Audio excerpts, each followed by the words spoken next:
Hello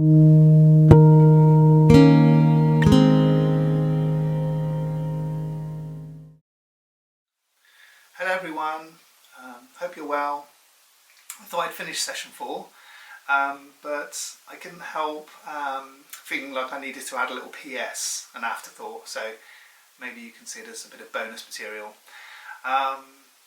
If you remember at the end of last session, we sort of reached this high point in the teaching of Isaiah, the prophecies of Isaiah, and he begins to speak about this rebirth, spiritual rebirth of the nation, a new Israel. And as part of that, this thing that's been hidden away in the shadow of God's hand all along, which I'm suggesting is God's ecclesia, his church.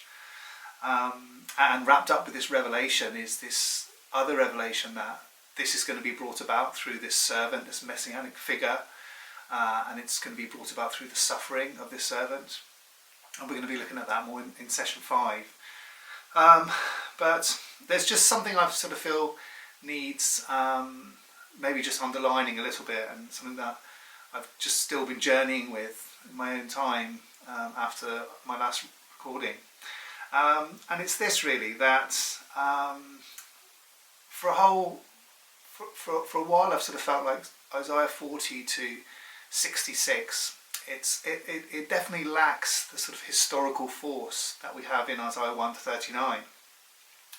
And although I've picked out a few historical allusions or realities, such as the fall of Babylon, the coming of Cyrus, the coming of the Medes, it still lacks that same historical rootedness. And that sort of bothered me in some ways.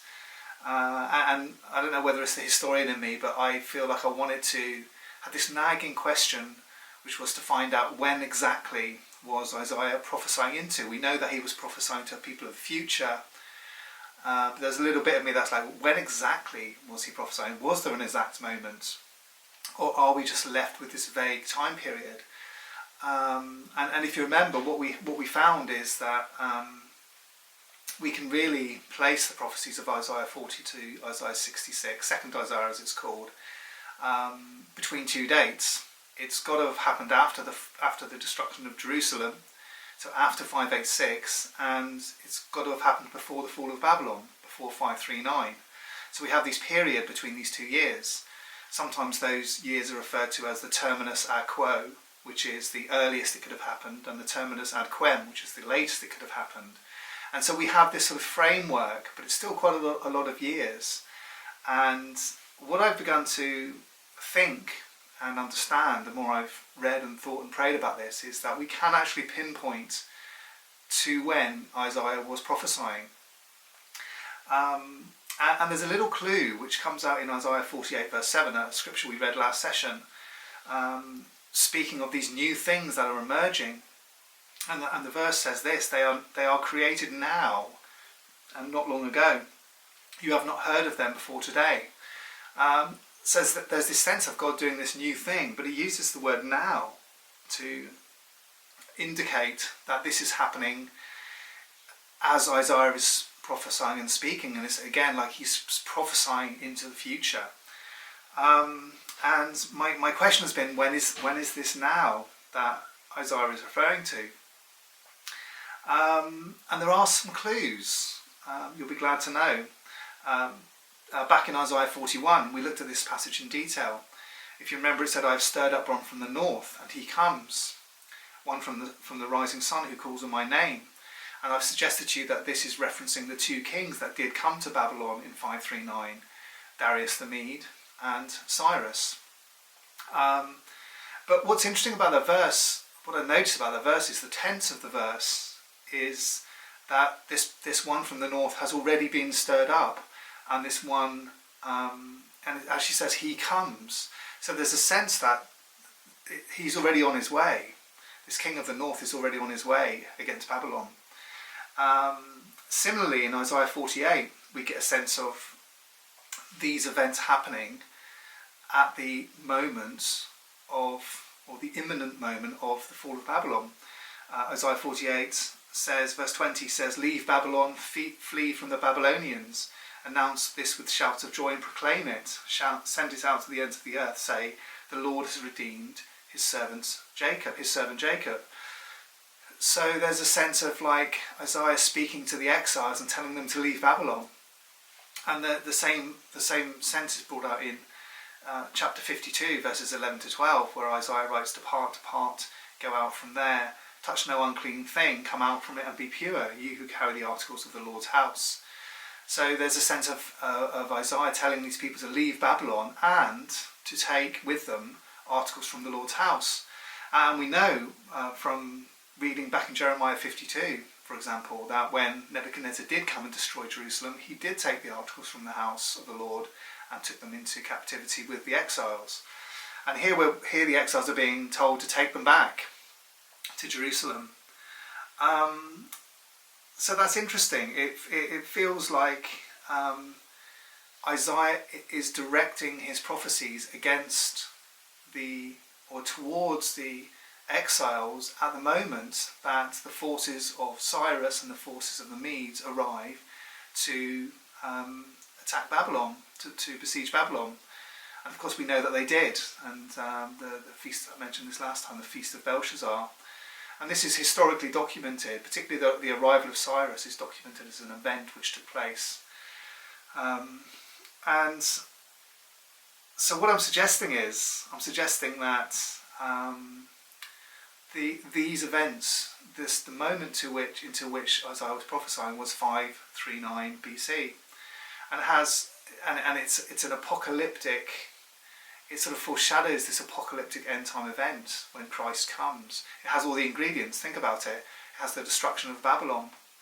It has a king coming, Cyrus, who's described as the anointed one and the shepherd. It has the release of the exiles. It's a year of forgiveness and a year of freedom. And it's the year of return to the land. And it might have already entered your mind that a lot of these images, a lot of these ideas, they sound very much like what's called a Jubilee year in the Old Testament. And you've probably read about that. It's a good study if you haven't. When they blew a trumpet at the end of the 49-year period, heralding the 50th year. And this was a very important year, and it was a year in which the people would go back to their land. It says in Leviticus 25:13, in this year of Jubilee, everyone is to return to their property, return home to their property. So it was a year of forgiveness of debt. It was a year of return to your ancestral land, and this motif of like returning, coming out of slavery, coming out of bondage to return to your own land, is so much caught up with the message of 2nd Isaiah. And so my last little thought about this is, if I'm right, if 539 is a Jubilee year, and I know I'm speculating a little bit here, but I'll just throw this out there, you can think about it yourself. It demands just a very simple sort of sum in a way, a bit of maths. If 539 was a Jubilee year, then we can prove that by trying to associate it with another Jubilee year that we know the year of. So if we add 49 if we say that 539 was the 50th year, we add 49 to that, we come to 588. I don't want to lose you here, but what 588 would be the beginning of, it would be the Jubilee year and also the beginning of the Jubilee cycle that would end in 539. And the interesting thing about the date 588, we know of course Jerusalem fell in 586. What happens in 588 is that that's the year that Nebuchadnezzar comes and besieges Jerusalem. And we know that Jerusalem was besieged for 2 years. So between 588 and 586, Jerusalem was under siege. In fact, it wasn't by Nebuchadnezzar, it was by his commander. But 588 then is this year that I'm suggesting we should look at to see if is there any evidence of Jubilee. And what we find is in 588, and I didn't know this, but it's considered within Jewish tradition to be a Shemitah year, which is a year of release. And What happened in the Old Testament was every 7 years the land had to rest. It was a Sabbath year or a year of release, and it was called a year of release because that was the year that slaves were meant to be released. And what we find out when we look at the attack of Nebuchadnezzar in the 9th year of Zedekiah, which we know was 588, is we see that there is an attempt to release the slaves. If you look at Jeremiah 34, it says this: in the year that Nebuchadnezzar attacks Jerusalem, 588, the word came to Jeremiah from the Lord after King Zedekiah had made a covenant with the people in Jerusalem to proclaim freedom for the slaves. So there was an awareness in Jerusalem in the year that Nebuchadnezzar comes, in the 9th year of Zedekiah, 588, that it was a year that the slaves should be set free. And in fact, it goes disastrously wrong. It says everyone was to free their Hebrew slaves, both male and female. No one was to hold a fellow Hebrew in bondage. So all the officials and people who entered into this covenant agreed that they would free their male and female slaves and no longer hold them in bondage. They agreed and set them free. But afterward they changed their minds and took back the slaves they had freed and enslaved them again. It was like this was a moment of like the abolition of slavery in one of the sort of moments of the abolition of slavery in the ancient world, and it falls flat and fails. But it's just interesting that this is noted in the text of Jeremiah, that in this year 588 that I just come to naturally by adding 49 to 539 was a Shemitah year, a year of release. So all this sort of considered together, and you can think about it more for yourself, is if we put these bits of information together, what we get is this sense of 539 being this year of culmination, a jubilee year.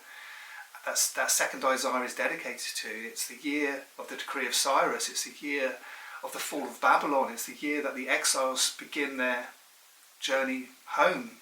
They start to leave Babylon and head home. It's the year the anointed shepherd comes, who's Cyrus. And of course all of this prefigures Christ's coming.